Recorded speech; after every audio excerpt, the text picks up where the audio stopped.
Olá, queridos, graça e paz do Senhor Jesus, bom dia.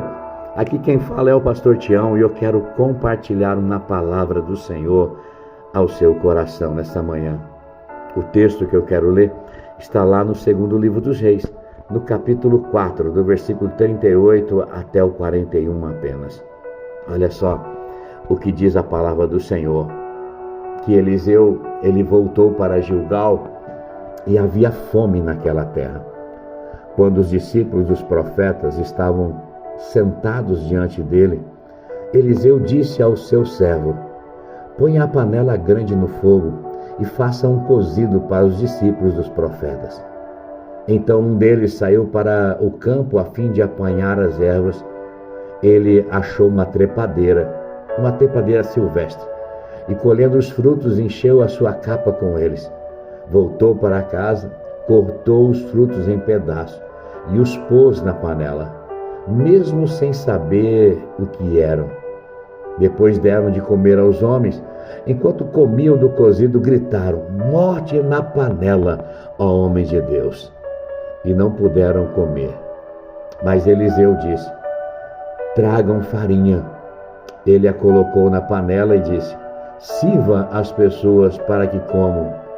E já não havia mal nenhum na panela. Uau! Esse texto vai dizer que havia fome naquela terra. Havia fome em Gilgal.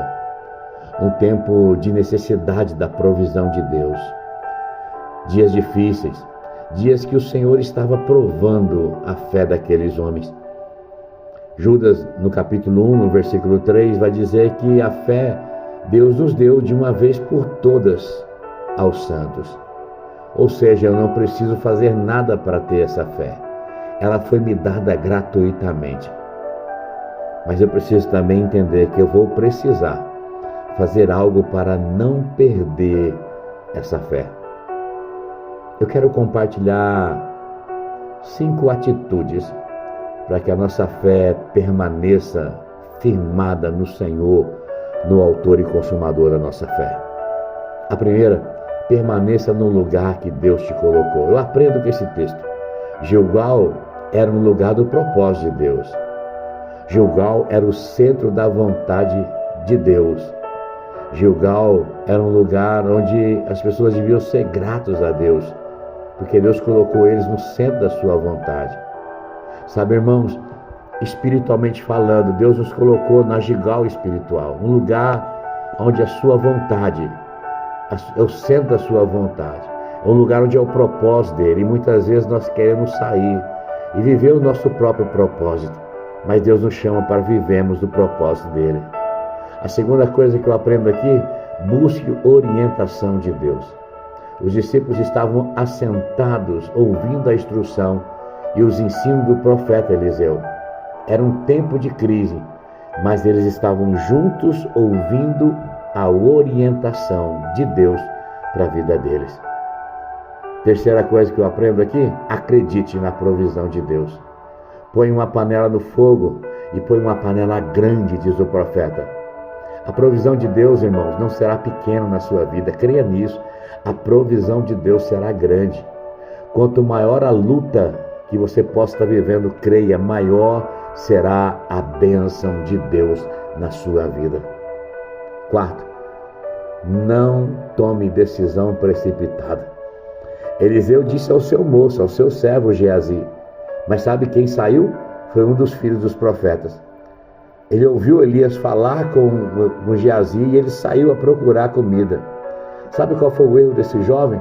A impaciência, a imaturidade, a imprudência. Ou seja, tomou uma decisão precipitada, tomou uma decisão afoita, sem esperar uma direção clara de Deus. Nessa manhã Deus está dizendo: confia no Senhor, espere Deus falar, não tome decisões precipitadas na sua vida. Não tome. Quinto, identifique aquilo que está te envenenando, aquilo que está destruindo, aquilo que está tirando você do propósito de Deus.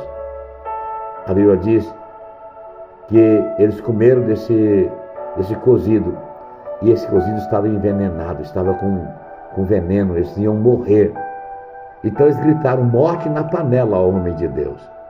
Tem pessoas, irmãos, que estão sendo envenenadas, não conseguem enxergar e tirar esses venenos. Mas Deus está dizendo nessa manhã: creia, confia no Senhor, deixe o Senhor instruir a sua vida, deixa Deus conduzir a sua vida.